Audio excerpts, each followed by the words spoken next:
All right. So you might still have some of that tea sitting around, or you might have the option to make some more. We're going to go ahead and play around with this experimental paint or homemade paint a little bit more, and we're going to make ourselves a layered value scale. Now, what's interesting about layered value scales is that it's not because you're taking white and then a lighter gray and a medium gray and a darker gray leading up to black to make a value scale, but instead we're actually layering the same value of pigment on top of itself to make it darker. So this little video that we're going to watch is me just kind of showing you what that looks like all by itself to make this stacked or layered value scale. So notice that I have some equipment here. I've got some paintbrushes, the tea, and a hairdryer. So I've just coated the entire piece here with the tea. Same tea on top, but notice I'm stopping a little bit short. Again, another layer, stopping shorter and shorter, kind of using the same increments, working back. So it's getting darker because the pigment is being stacked on top of itself to make it denser. Well, that was a bit of a preview of what we're going to do. So we're going to go ahead and try this, but we're going to make a landscape. Now, we're going to look at what is called atmospheric perspective. Now, atmospheric perspective is pretty interesting because this is really what we see in Southeast Alaska all the time. And it doesn't actually make sense to our sensible brain, but it's definitely what we observe.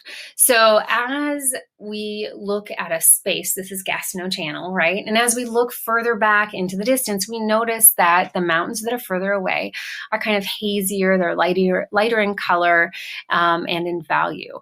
So that's because there's particles in the air, there's smoke, maybe there's rain, a little bit of fog. All this stuff is making a mask in between us and that further away mountainscape, which in fact makes it lighter. So here we see that we have these back mountains. Our sky would be what we would call the lightest value, working to the mountains coming up next mountains up into the next. And then here, this is getting darker. The closest area is by far much darker. And then the area right up next to us really has the highest, what we call contrast, the most darks and the most lights.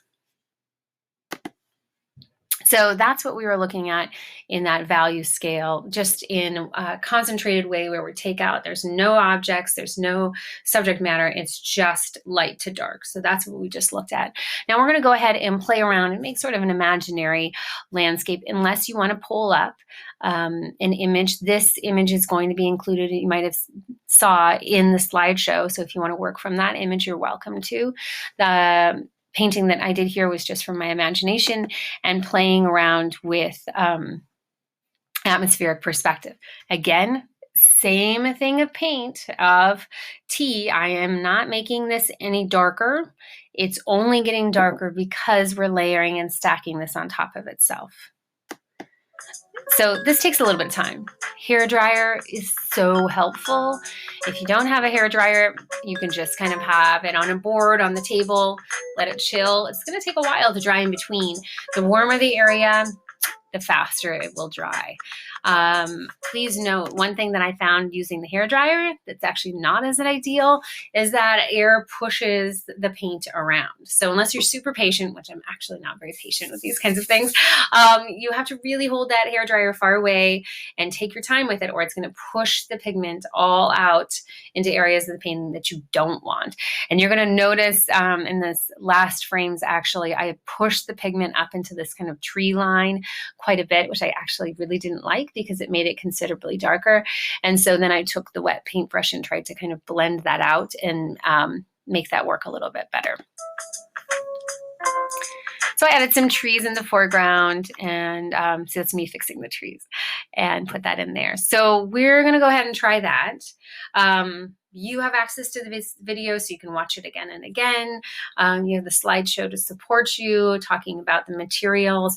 But as you get into this, if you get a little iffy, you can always contact me, send me an email, or a classroom note and double check if you're not sure. But this should be kind of fun, and I really want you to see how that stacks up, and that takes a little bit of time.